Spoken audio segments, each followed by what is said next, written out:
মনি, বাবা, মা মরেছে এখনো 1 বছর হয়নি, এরই মধ্যে তুমি আবার বিয়ে করে আসলে? মনি, আমি কি করবো না করবো সে কৈফিয়ত তোকে দিতে হবে। এই উঠে এসো রেখা।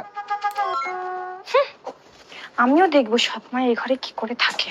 বাবা, আমাকে এক্ষুনি 5,000 টাকা দাও, আমার লাগবে। 5,000 টাকা? 1 টাকা ইনকাম করতে ঘাম ছুটে যায়, তোকে 5,000 টাকা দিতে হবে? 1 টাকা হবে না, বেরো।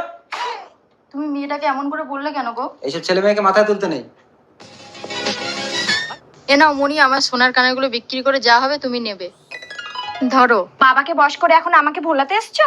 না মনি, এখন থেকে প্রতি মাসে আমার অন্নপূর্ণা ভান্ডারে 3,000 টাকা করে তুলে তোমাকে দিয়ে দেবো। ঠিক আছে, কাপড় কেচে ঘর মুছে রান্না বান্না করে রাখো, আমি এসে খাবো। ঠিক আছে।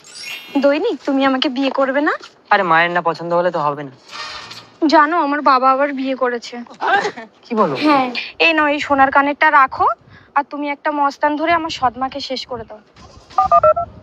হ্যালো রঘু মস্তান। এতক্ষণ কোথায় ছিল মনি? আমি তোমার জন্য না খেয়ে বসে আছি। বেশি আদি